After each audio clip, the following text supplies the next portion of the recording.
চন্দ্রপুর নামক একটি গ্রাম ছিল। সেই গ্রাম ছিল অনেক সুন্দর, দূর দূর অব্দি শুধু পাহাড় আর সবুজে ভরা মাঠ ও ফসল। সেই গ্রামে একটি আতঙ্ক ছিল, সেটি হলো প্রতিদিন রাতে একটি নরপিশাচ এই গ্রামে ছড়িয়ে যায় ও অনেক মানুষকে খুন করে ফেলে। সেই পিশাচটি সন্ধ্যা হওয়ার পরপরই নামে।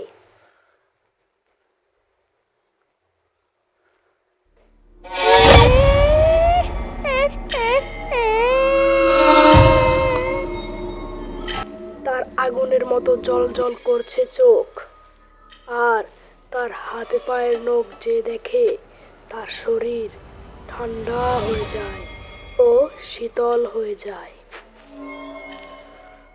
সেই গ্রামে বাস করত দুইজন বোন, সীমা ও রিমা। সীমার বয়স 15 আর রিমার বয়স 9। তাদের মা বাবা নেই, তারা অন্যের বাড়িতে কাজ করে খায়। দিনভর তারা নিজের মালিকের ঘরে কাজ করে এবং দুপুর বেলায় তারা চলে আসে। একদিন দুপুর বেলায় তারা আসার সময় পথে একটি গাছের তলায় সাধু বাবাকে দেখে। তারা ওর কাছে যায়।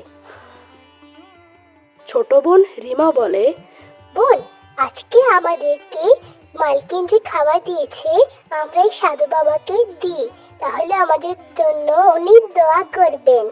হ্যাঁ রে, তুই ঠিক বলেছিস।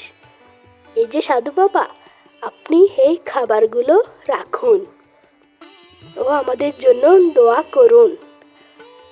ঠিক আছে রে, কিন্তু তোরা থাকিস কোথায়? আমরা এই গ্রামেই থাকি বাবা, এখানে অনেক আতঙ্ক। তাই নাকি? কিরকম আতঙ্ক রে? ও, ওই নরপিশাচের যে সকলকে মেরে ফেলে? হ্যাঁ, ওই নরপিশাচ সকলকে মেরে ফেলে। সকল মানুষ ধীরে ধীরে এই গ্রাম থেকে যেন উধাও হচ্ছে। ও আচ্ছা, ঠিক আছে, তুই এই তাবিজটি রাখ। এই তাবিজটি যখন তুই ওকে দেখবি, ওর শরীরে তুই মেরে দিবি, তাহলে সে মারা যাবে। আচ্ছা, ঠিক আছে বাবা। তারা এবার বাড়ির উদ্দেশ্যে রওনা দেয়। বাড়িতে যাওয়ার সময় তারা তাদের বন্ধুদেরকে দেখে এবং তারা তাদের বন্ধুদের সাথে খেলা শুরু করে। কি রে, তোরা একা একা খেলছিস, আমাকে নিবি না সঙ্গে? আরে, নিব না কে বলেছে? তোরা আয় আয়, আমরা একসাথে খেলি। তারা এবার বন্ধুদের সাথে খেলা শুরু করে।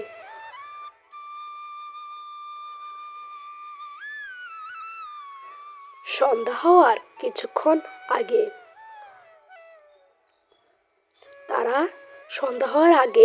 তাড়াতাড়ি করে বাড়িতে চলে আসতে শুরু করে, জঙ্গলের মাঝখান দিয়ে। আর এদিকে পুরো গ্রামে হট্টগোল শুরু হয়ে গিয়েছে। সন্ধ্যা হয়ে যাচ্ছে, সকলের বাসায় চলে যাচ্ছে, যেভাবে পারছে সেভাবে। এইদিকে দুই বোন তাড়াহুড়ো করে তাদের বাড়িতে ঢুকে যায়।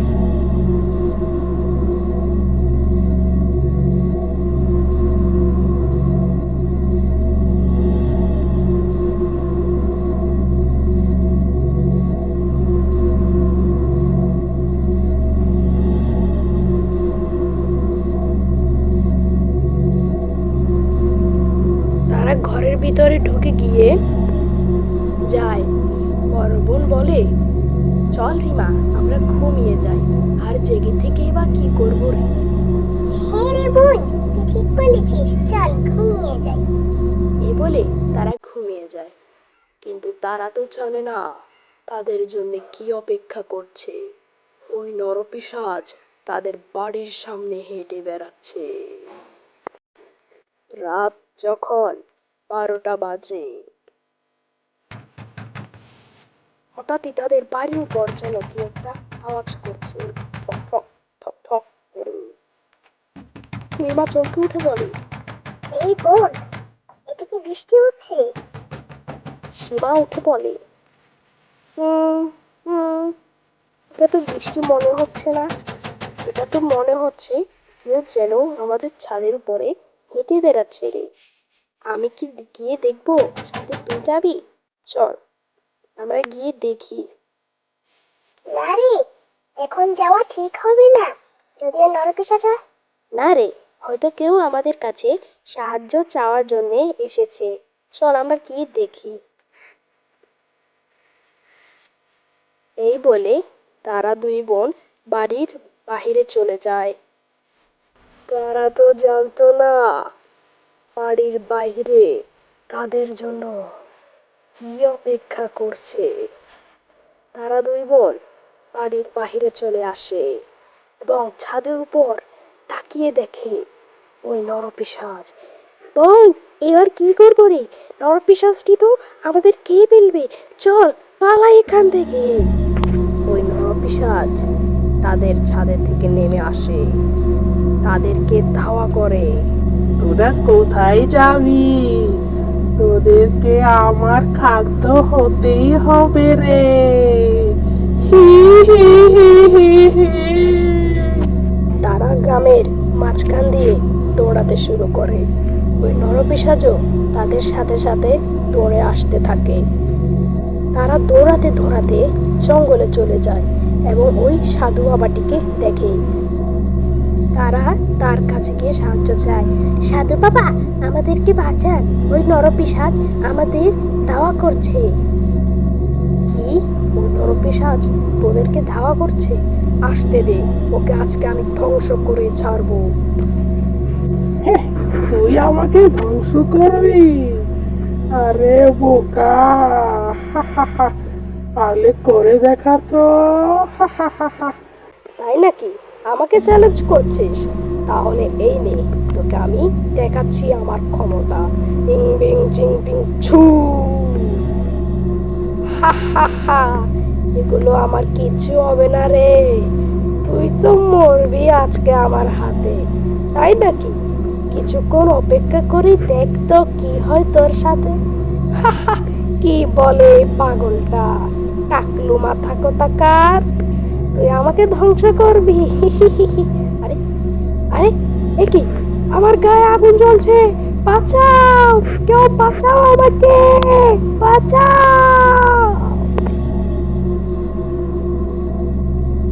সত্যি সাধু বাবা, আপনি আমাদের গ্রামকে অভিশাপ মুক্ত করেছেন।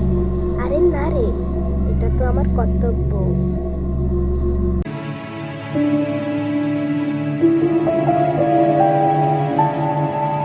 পরদিন সকালে পুরো গ্রামে খবরটি ছড়িয়ে যায় ও সবাই আলোচনা করতে থাকে।